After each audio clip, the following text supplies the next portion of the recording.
Hello, today we're going to talk about topographic maps. If you have watched the video that I posted earlier and completed those questions, you're going to see a lot of the information that he went over on that video. The first thing we need to talk about is how topographic maps help interpret our planet. And when we talk about topographic maps, they are things that show more than just elevations. And that's what contour lines do. Contour lines are going to show elevations, and we'll go over that. When you talk about topographic maps, though, there's a lot more to them.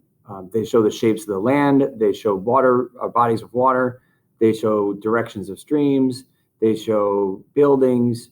There's a lot of different things, roads, boundary lines, which are very important, and also public and private lands. So when you're using topographic maps, they're not only useful for hiking and fishing and hunting and all those things, but also for people that are doing land planning. So, civil engineers, environmental engineers, people like that are going to use topographic maps to get a better look at what the land looks like without going out there.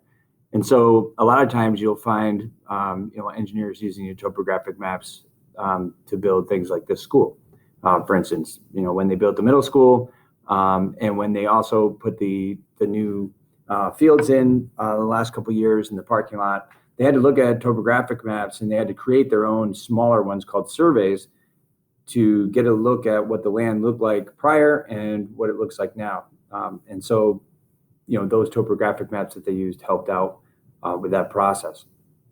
So topographic maps are a commonly used model the elevation field of the surface of the Earth. So in other words, it's really about showing what the Earth looks like in a two-dimensional format, because if you carried a globe around with you, it'd be a little bit more difficult. So topographic maps show that three-dimensional shapes in two dimensions.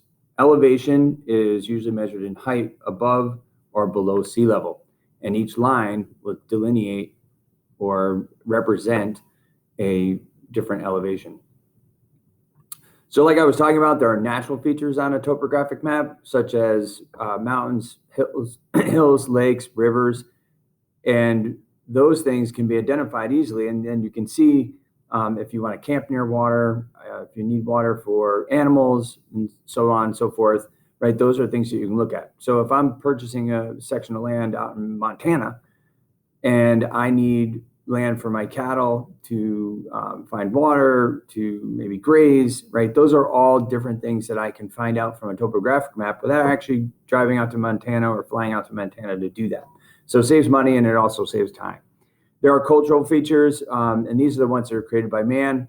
Roads, cities, buildings, dams, they're all separated and set up and identified on the map. And so you can kind of see where these things are located. So if you're looking at building densities, if you're looking at the density of houses in a certain neighborhood, if you're looking where major roads are, right? Those are all things that you can find out from a topographic map without actually having to be there. Now, this is a picture of a map. You notice on the bottom here, it has kind of a key. And so it shows what a depression contour looks like. It also shows distances in miles, for the map distances. And it also shows down here the contour interval, which, if you remember from the video, there's a way to calculate that if it doesn't say it on the bottom. But each one of these lines that are drawn on the map are equal points of elevation. And so when we talk about contour lines, that's what they are.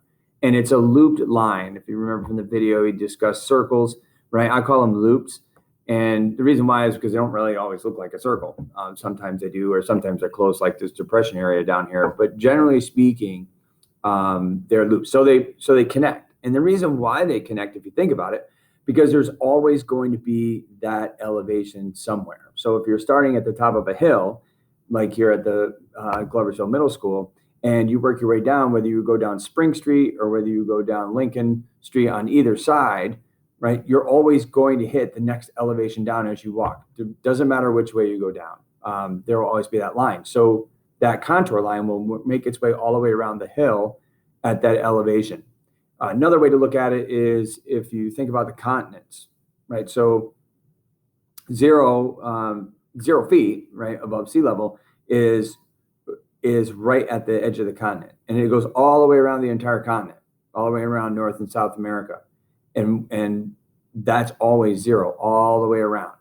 And so while, you know, 0 can be like, if you go Louisiana, right, there are places in Louisiana that are below sea level that are beyond that sea level line. So it is possible to get below sea level inside the continent, but generally speaking, that line, 0 line, will go all the way around the continent because that's where the ocean is. If you go to Africa or, you know, Asian continents, same thing, right? That 0 line is going to be the same all the way around. Now, the 0 line on one continent is different, meaning a different line. It's not a loop. They're not looped together, but they still represent the same 0 line because that's where the ocean is. And so each line again represents that elevation. So the contour interval, and I forgot for some reason I drew all over this. So you know, part of it is going to be you know, that. So you're going to see this section here. But contour intervals, basically what I did here was 300 minus 200, because we have an index contour here of 300, and then we have another index contour of 200. And I usually count, he says count the lines, and to count the lines, you have to count each line and then one of the index lines. So if you start at the bottom, it would be 1, 2, 3, 4, 5 lines.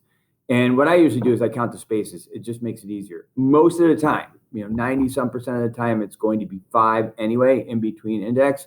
But in case it's not, count the spaces. 1, 2, 3, 4, 5 spaces, and therefore I'm going to divide that by 5. So 300 minus 200 here is 100, and then divided by 5 and equals 20, which is also equal to the contour interval over here. So the contour interval is a difference between 2 side-by-side contour lines, or 2 lines that are right next to each other. And again, that's usually found in the interval. Another slide I drew on in class, I was talking about stream direction, but we were also talking about the index contour lines here, and they're the bold ones, and they have the elevations on it. So the 2 I used to calculate that interval down there were, you know, these 2 lines. They are contour, index contours, and they are bold, and they're going to have numbers on them. Sometimes you'll have numbers represented on other contour lines or other places, but that's not the same thing. Once you know, it'll be actually embedded in the line or written right on the line.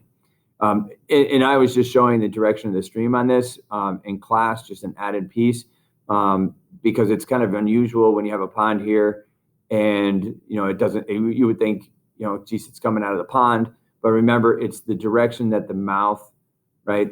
The direction that the mouth is open. It's like spitting water out of your mouth, right? So the water comes out of your mouth, and so therefore it comes out of the bottom of the V, or if you want to talk about the wide part of the V, that's where it comes out of. And they're usually easy to identify on an actual topographic map. And we can do it again here, you know, if we want to. So we have gentle slopes and we have steep slopes. And the easiest way to tell is the distance between the contour lines. The closer the contour lines are together, the steeper the slope. It's pretty simple.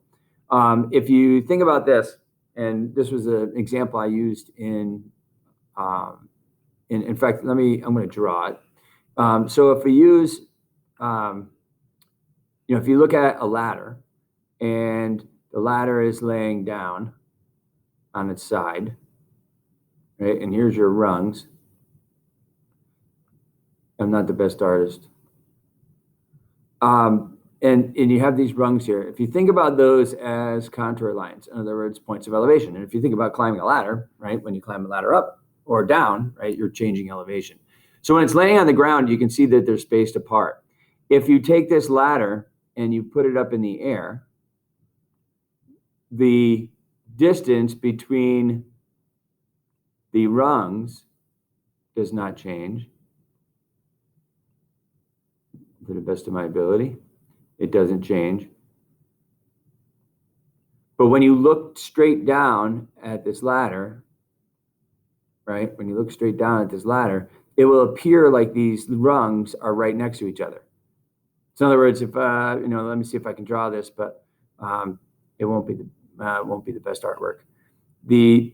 But the idea behind it, though, is that the lines, right, when you're looking down a ladder, the lines will look, or the rungs will look closer together because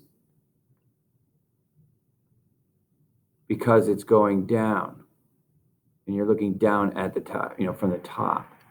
It's not the best ladder drawing there, but the idea is that, right, when you're looking straight down at it from the top, say I was on the roof and I'm looking down at the ladder, those rungs look really close together. Even though they're spread apart, they will look very close together as I look down at it, as opposed to it laying down, they look very wide. And that's kind of the same idea as, the same idea as we were talking about with the contour lines. If you're standing on the top of a cliff and you're looking down off the cliff, the lines will look very close together. And then further out, right, the lines would look, that land would look further apart. And therefore, you should be able to tell the slope that looks at it.